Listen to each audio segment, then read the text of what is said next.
Hello everyone, कैसे हैं आप सब लोग। आई होप आप लोग बहुत अच्छे होंगे। और मैं रितु मिश्रा और स्वागत है आपका मेरे new vlog routine lunch show में। तो कल है तीज, तो ये तीज से दिन पहले का व्लॉग है। तो मैं अपने रूम की सफाई कर रही थी। मम्मी देख रही है कि मैं क्या कर रही हूँ। तो मैं यहाँ पे ना तीज वाला जो रूम था उसकी सफाई कर रही थी। बेडशीट चाहे बेड से क्लीन कर रही थी, उसको झाड़ू पोछा अच्छे से लगा रही थी। मैं वैसे पोछा हमारे यहाँ झाड़ू पोछा सुबह एक बार हो जाता है, लेकिन शाम को एक बार मैं और इसको क्लीन कर देती, जिससे कल हमको पूजा करने में आसानी पड़ जाए। और इस समय शाम के 5 बज रहे थे। और अचानक से पता है कि मम्मी और भाभी का मूड कर गया था कि चाय से कुछ ना चटपटा खाने का उनका मन कर रहा था। तो मम्मी जगह फटाफट से ब्रेड लेकर आ गई थी। तो मेरा तो मन नहीं था ब्रेड पकौड़ा खाने का, क्योंकि मुझे ऑयली है ना बहुत ही कम पसंद आता है खाने में। लेकिन उन लोगों ने बोला, तो भाभी ने यहाँ पे तैयारी कर दी थी। तो उन्होंने बोला दीदी सिर्फ आप तल दीजिए, बाकी मैं सारी तैयारी कर दे रही हूँ। तो उन्होंने आलू का पेस्ट बना दिया था, मैंने सिर्फ यहाँ पे तलने वाला काम किया था और एक तरफ चाय चढ़ा दी थी। इस बहाने थोड़ा सा टेस्ट भी अलग हो गया, मैंने भी खाया, अच्छा बन गया था। तो इसकी रेसिपी बहुत ही सिंपल सी है।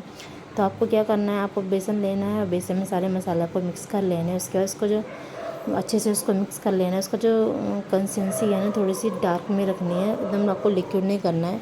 उसके बाद आप ब्रेड को फोल्ड कर लीजिए। फोल्ड करने के बाद उसको बेसन में उसको अच्छी तरीके से लपेट के तब उसको आप रिफाइंड में उसको डाल दीजिए। तो यहाँ पे बहुत ही क्रंची और बहुत ही यम्मी बनता है। आपको चाय से नाश्ता करने के लिए परफेक्ट ऑप्शन है। अगर आप लोग ऑयली खाते हैं तो मैं तो बहुत ही कम खाती हूँ, तो मैं जल्दी से इस डिश जल्दी बनाती नहीं हूँ। यहाँ पे बनाने के बाद मैं इसको जैसे शेप में कट करने की कोशिश कर रही थी, जो कि मेरे पे बिल्कुल भी नहीं हो पा रहा था। मैं इसको कट तो कर रही थी, लेकिन वो पता नहीं कैसे कट हो पा रहा था, हो ही नहीं रहा था।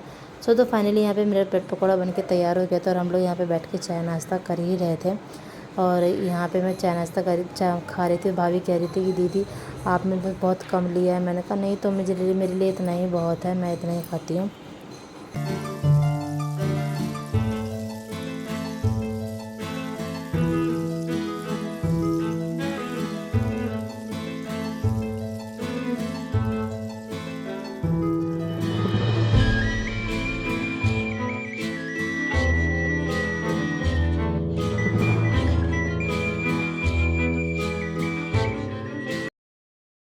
तो कल तीज भी है और मैं हूँ अपने मायके में। तो आज यहाँ पर हनी भी आ गए थे कल की तीज के लिए। बोल रहे थे कि कल तुम्हारे इतने स्पेशल डे है, तो मुझको होना ही चाहिए। तो आ गए थे, एक दिन पहले ही शाम को आ गए थे।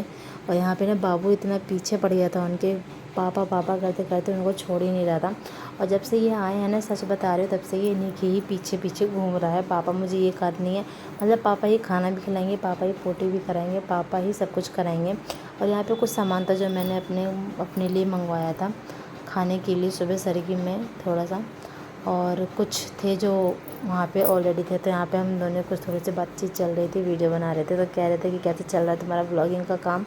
तो वही सब मैं बता रही थी उनको, ठीक ठाक चल रहा है, लेकिन 2 बच्चों में बहुत मुश्किल हो पा रही है, बन ही नहीं पा रहा था। और ले आए थे नई इमरती लेकर आए थे, जो कि बहुत ही टेस्टी थी, बहुत ही क्रंची बनी हुई थी।